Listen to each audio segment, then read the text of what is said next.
Selamat pagi, Salam.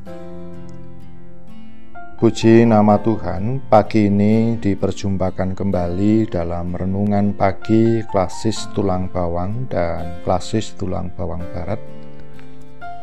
Sebelum kita akan membaca dan merenungkannya, bersama kita akan memohon pertolongan Tuhan di dalam doa. Mari kita berdoa. Tuhan pencipta langit dan bumi, Engkau Allah yang kami sembah di dalam Putra-Mu yang kudus, Yesus Kristus. Untuk merespon anugerah Tuhan pada pagi ini, kami akan mendasari pikiran, sikap, dan tindakan kami melalui kebenaran firman Tuhan. Kasih-Mu yang akan mengurapi dalam kami merenungkannya. Karena itu Tuhan, tolong dengan hikmat-Mu, agar kami semakin mengerti dan memahaminya.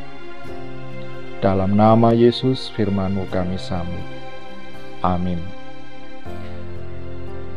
Saudara-saudara, pembacaan Alkitab kita pada hari ini terambil dari kitab Imamat pasal 16, ayat 1 sampai ayat yang ke-34.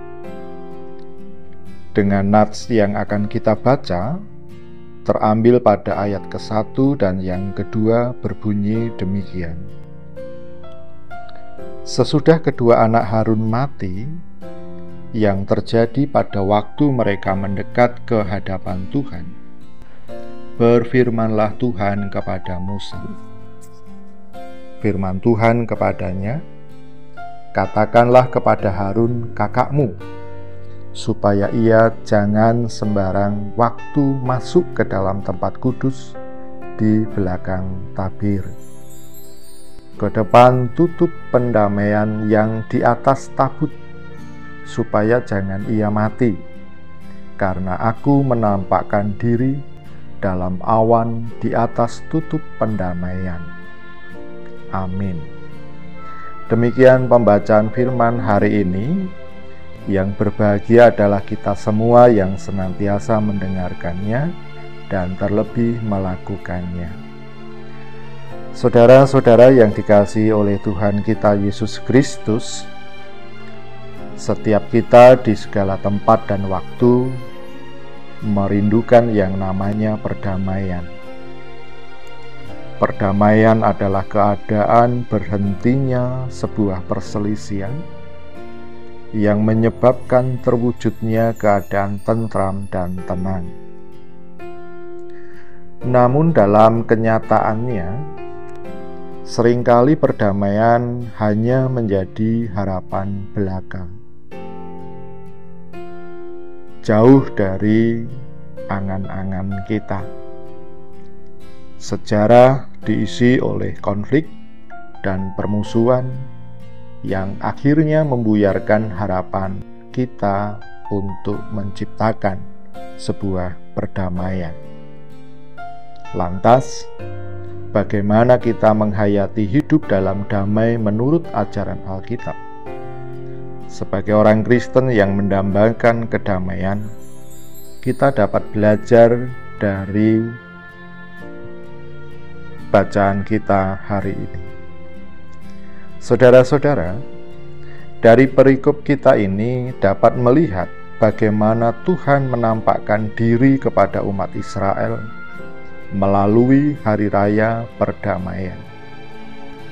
Untuk itulah Harun sebagai imam harus membawa 1 ekor domba jantan muda untuk menghapus dosanya sendiri dan keluarganya.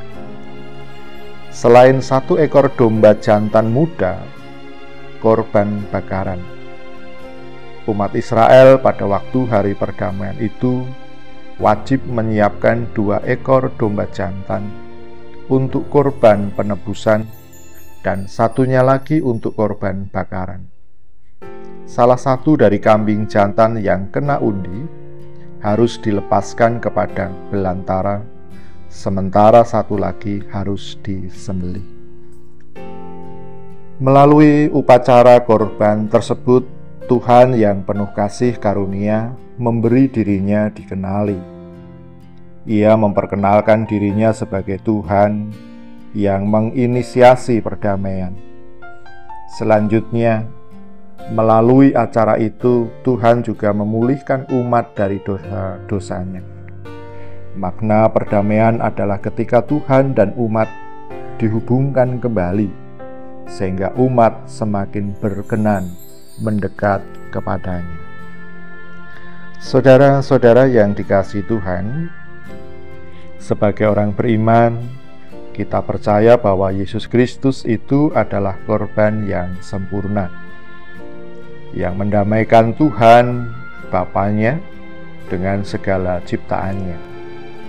Maka ketika kita mempraktekkan perintah Yesus untuk mengampuni yang bersalah, melayani yang terpinggirkan, dan melakukan berbagai pengorbanan demi terwujudnya dunia yang lebih baik, sesungguhnya kita sedang merayakan damai dari Tuhan kepada dunia ini. Akhirnya, marilah kita mempraktekkan firman Tuhan ini dalam keseharian kita untuk menjadi agen-agen perdamaian bagi seluruh ciptaan Tuhan. Dan pasti Tuhan memampukan kita. Amin. Mari komitmen kita ini untuk menjadi agen perdamaian kita mohonkan kepada Tuhan di dalam doa. Tuhan yang penuh kasih, tolong kami untuk menjadi juru damai dimanapun Engkau menempatkan kami sesuai dengan kehendak-Mu. Dalam Kristus kami memohon. Amin. Demikian Ibu Bapak, Saudara dan Saudari, renungan pagi hari ini. Selamat beraktivitas. Tuhan Yesus memberkati.